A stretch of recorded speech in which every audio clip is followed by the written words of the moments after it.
Now very pleasant morning children, and I welcome you all to today's session for English literature, and we are going to continue from where we had left in our last session. So let us quickly recall what we did in our last session. We completed Act 3 Scene 5 in the last session. In that scene we saw that the tension that was created in the initial scenes of Act 3, that tension was released. It was, you can say, a sort of relaxation scene. But in Act 4 again, as we start with Act 4 today, we will come to know how that tension again comes back to the drama, how that tension again sustains and develops in the drama. In this scene, we will see, in this scene, talking about scene 3, this scene is a very famous and one of the most important scenes of the drama, and the play revolves around this scene only. And this scene is known as trial scene. It is known as trial scene. Okay? It is known as trial scene. This scene is also known as trial scene. Now children, talking about why it is known as trial scene, in this scene we will see that the proceedings of the court will take place. We will come across the tricks used by Portia when she had disguised herself in the form of lawyer to save Antonio from Shylock, and in turn we will see how Shylock himself will be caught in his own web. How Shylock himself will be caught in his own web.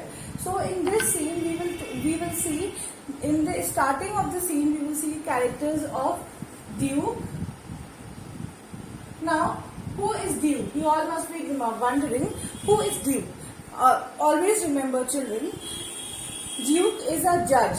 Duke is a post of a judge actually, and the person who decides according to the legal system, a person who decides who is correct and who is not correct. So we are going to study about the character of Duke and how the Duke tries to convince Shylock to let forgo Antonio and not to take a pound of flesh away from Antonio's body.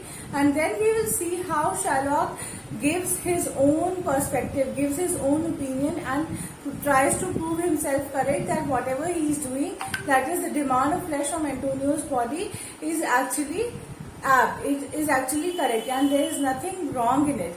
So we will see all this in this scene, and then finally we will see how Portia, through her brain,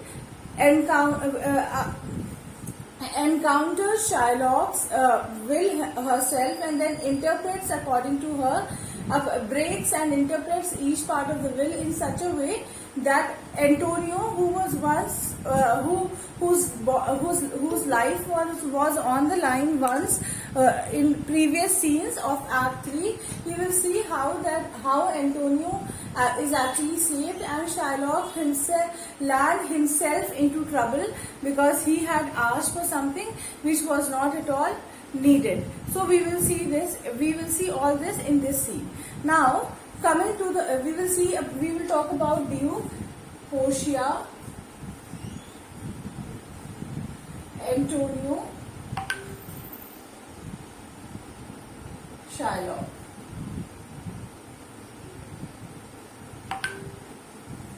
Main characters of this scene are, they are main characters of this scene are, these four are the main characters of this scene. Now, all of you open your books to Act 4 Scene 1. All of you open your books to Act 4 Scene 1. It is page number 156 in the Merchant of Venice textbook. Open your books to page number 156. Now, Act 4 Scene 1. Scene 1, Venice, a court of justice. Venice, a court of justice. That is, this scene is going to take place in the court of justice, where justice is being delivered. Enter the Duke, the magnificos, Antonio, Bassanio, Gratiano, Salarino, and others. Duke is, as I told you, the person who gives judgment. So Duke enters. What is Antonio here? Now the Duke asks, is Antonio present over here? Antonio, Ready, so please your grace. Yes, your grace. Yes, my lord. Yes, your grace. I am here in front of you. Duke, I am sorry for thee. Duke says that I am sorry for thee. Means I am sorry for you. Thou art come to answer. Thou art come to answer a stony adversary. Now he is saying that you have come to defend yourself against adversary means enemy. Adversary means someone who is opposite, someone who is contrary. So always remember, your well-wisher can never be your adversary. It is always a person's enemy who is a person's adversary. So he says that you have come to defend yourself, that you have come to answer over here means to defend, and adversary means enemy. Adversary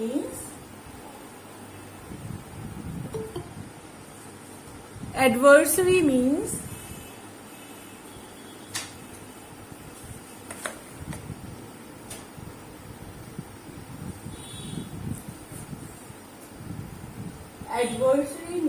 enemy. Answer means defend. So he says that I am sorry for thee, I am sorry for you, thou art come to answer, that you have come to defend a stony adversary, a stone-hearted enemy, a very hard-hearted enemy, and inhuman wretch. And inhuman wretch means an inhuman desire. A person with inhuman wretch means desire. Wretch means desire.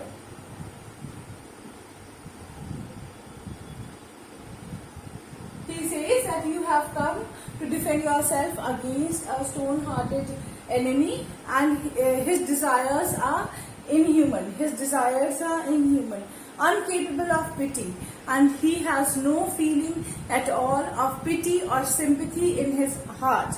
Void and empty. His character is totally blank, totally made up of gaps, and it is totally empty from any dram of mercy. From any dram means any small bit of mercy. He has no mercy at all in his heart. He is not at all merciful towards anyone. So he says about this to Antonio about Shylock. Then he says, then Antonio says, I have heard your grace hath taken great pains to qualify. Now Antonio says that I have heard means it has come to my knowledge, your grace hath taken. Ta'en means taken. T-A-E-N means taken. Your grace hath taken great pains to qualify his rigorous course, but since he stands obdurate. Now he says that I have come to know, it has come to my notice that you have taken great pains to qualify his rigorous course. Rigorous course over here means harsh punishment. Rigorous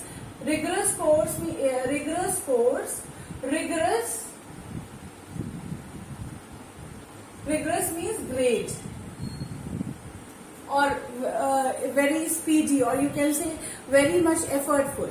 So he is saying that I have come to know that you have taken great course to you have taken great pains to qualify his rigorous course, to moderate his rigorous punishment. But since he stands obdurate, obdurate means adamant. Adamant means reluctant. So he says, since he stands, your court has taken great pains to lower the punishment, but since he stands obdurate, since this man stands obdurate, adamant, reluctant to decrease the punishment, and that no lawful means can carry me out of his envy reach. And though you have taken great pains, great efforts to moderate my punishment, but this man is obdurate, this man is adamant. So I believe that if there is nothing, he says, so I believe that there is nothing that can actually lower the punishment lower the punishment and can protect me from his envy reach, from his jealous reach. From his jealous reach, there is no one who can actually protect me. I do oppose my patience to his fury. Then he says, I shall suffer his anger with patience. I do oppose my patience to his fury. Means that is what he is angry. His character is made up of anger, but I will accept his anger with composure. I do oppose my patience to his fury. Fury means anger. Fury means anger. So he says that though his character is made up of anger, but I will tolerate, I will absorb his anger with patience, and am armed to suffer with quietness of spirit. Now he is saying that I am actually destined. Armed means destined.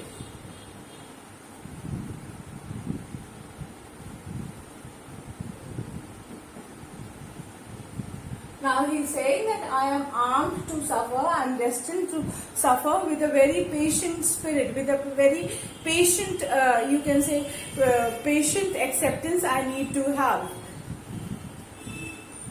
The very tyranny and rage of his, the very tyranny means cruelty, the very cruelty and rage means anger, fury also means anger and rage also means anger.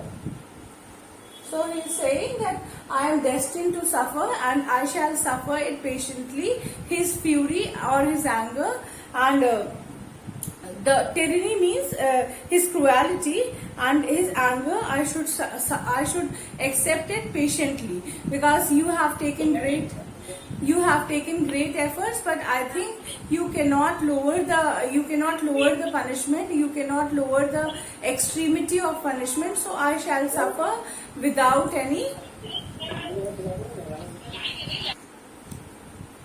So he says that since you have made all the possible effort, but there is nothing that can lower the jealousy that is there in this man's heart, so I think I should bear it patiently, that I should bear his anger and his cruelty patiently.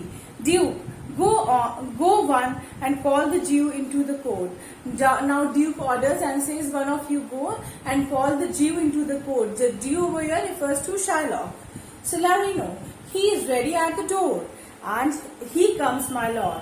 Celerino says that he is already ready, means he is already standing at the door, and here he comes, my lord. Enter Shylock. Duke, make room and let him stand before our face. Duke is saying that clear some space for him and let him stand in front of us. Shylock, the word thinks, and I think so too. Now Duke is saying, he is addressing to Shylock, and he is saying that Shylock, the word thinks, and I also think so. What they think? That thou but leadest this fashion of thy malice. Malice means jealousy.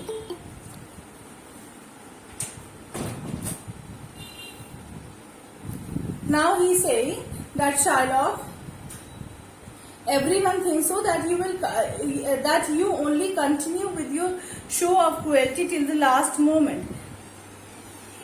That thou, he says that I think too that thou but leadest this fashion of malice to the last hour of act. Now he is saying that I think that you are going to continue with this malice means jealousy till the last moment, till the judgment is delivered. And then it is thought, then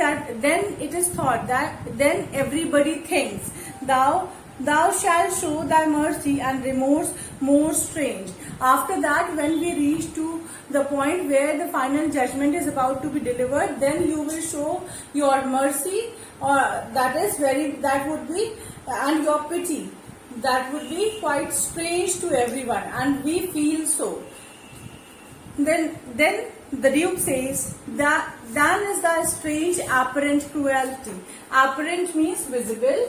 Now he is saying that you are going to show mercy on this man till the final moment, till the judgment is about to be delivered. And that moment you will show some mercy on this man, Antonio, and that will reflect that will be opposite to your cruelty. That the cruelty that you are showing right now, that will be opposite, that will be contrary to your jealousy. Apparent means visible. The jealousy that is visible, that is you are showing right now, it is quite visible. But after some time, when we reach to the final hours, final moments, when the judgment is about to be delivered, then you are going to act in a very pitiful manner, and that behavior will be contrary. Will be contrary to the visible cruel behavior that you are showing right now. And where thou now exactest the penalty. Now he is penalty. Now he is saying that wherein you now insist on exactest means you are insisting upon the penalty, and where thou now, wherein now you are emphasizing, you are forcing upon having the conditions of the penalty, which is a pound of this poor merchant's flesh. And what is the penalty? That is taking a pound of flesh away from the poor merchant. Poor merchant over here refers to Antonio. Thou wilt not only lose the forfeiter, but touched with human gentleness and love, forgive a moiety of the principle. Now he is saying, now the Duke is saying that when you will, it will not mean that you will lose in the bond that has been signed to you, by you, between you and Antonio. I am sure that if you which is a pound of flesh away from Antonio's body, I am sure that you will not only agree to abandon your claim, but will act according to human gentleness, love, and forego a portion of the original sum borrowed by Antonio. Forgive a moiety of the principal, glancing an eye of pity on his losses. Now he is saying that I think that once we reach to the final hours of judgment, you will not only let the terms and the conditions of the bond be stand null and void, and apart from that, I think that you will also let this poor merchant Antonio forgo, and you will not also take this sum of money or the principal amount, the amount that you had actually given to Antonio, taking into account the losses that he says, taking into account the losses that he had suffered. You will not only let him go, but you will also not take the you will not only let him go without taking a pound of flesh. Instead, I think that you will also not take the principal amount that you had given as a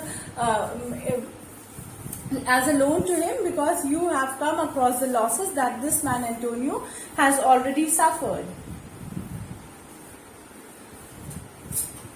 And how will you do so? Because you will have a glance with the help of your eyes, and that glance will be full of pity because of the losses that Antonio has suffered.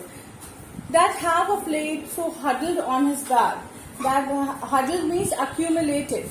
Huddle means to accumulate, to assemble. To accumulate, to assemble, to gather at one place. Huddle means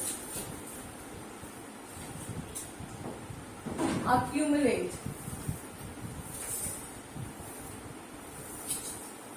Now he is saying that since he has already suffered so much loss, I think that those losses have actually mounted. They have actually built up.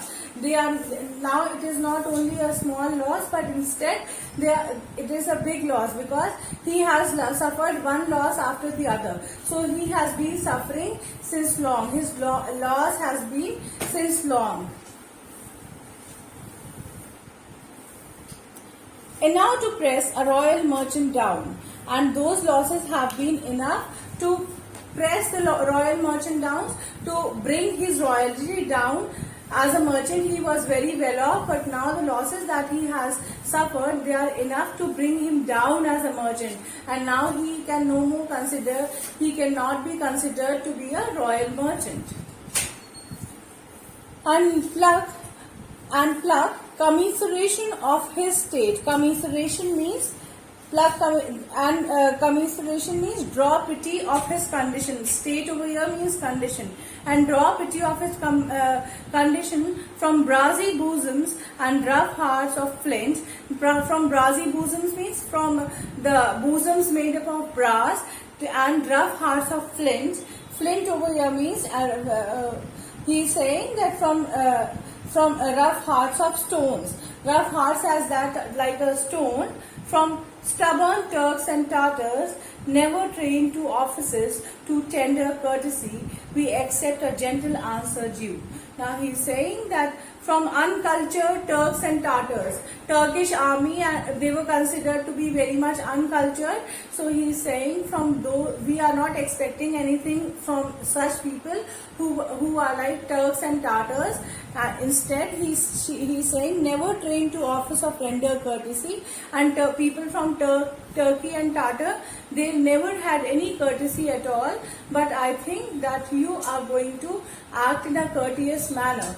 Then he says, we all expect a gentle answer. We expect a polite answer from you, Jew.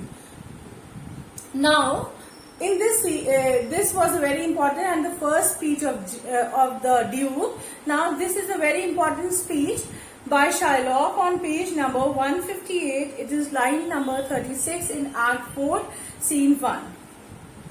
Shylock, I have possessed your grace of what I purpose. Now Shylock says that I have informed your grace of, possessed means informed, possessed means informed,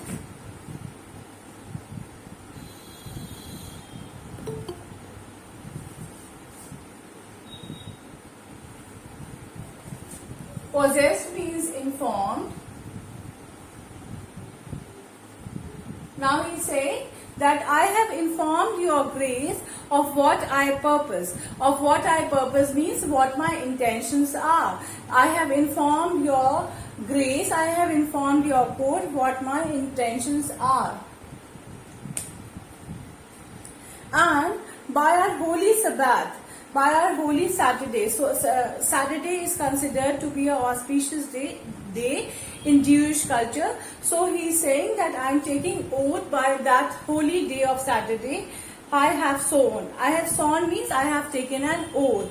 Then he says to have the due and forfeit of my bond. To have the due means to have the share or the money that I gave to Shylock, that I gave to Antonio, and the conditions of the bond. I have taken oath by the day of Holy Saturday to have the terms and the conditions that is mentioned in the bond. If you deny it, let the danger light upon your character and your city's freedom. Now he is telling this to Duke, the person who is going to deliver judgment, that if you deny me the right, if you deny me the terms and conditions of the bond, in that case you are putting a question mark on your state. On your state means on the city of laws and policies of the city of Venice. So in that case you are actually harming the laws of your state only. If you deny me justice, if you deny me the terms and the conditions of my bond, then you are actually doing harm to your laws of your state only. Upon your character means there will be a question mark upon the character of a duke. There will be a question mark upon the character of a duke, because I would be denied justice then. Because the terms and the conditions of the bond were clear, wherein it was mentioned that if Antonio will be unable to pay the principal amount that he had borrowed from Shylock on time, then Shylock will take a pound of flesh away from Antonio's body with 3,000 ducats. Then he says, you will call me, while I rather choose to have a weight of carrion flesh than to receive 3,000 ducats. Carrion flesh means rotten flesh. Carrion flesh means rotten flesh. Carrion flesh means rotten flesh. Carrion flesh means rotten flesh. Now Now he's saying, Shylock is saying that I think since I have,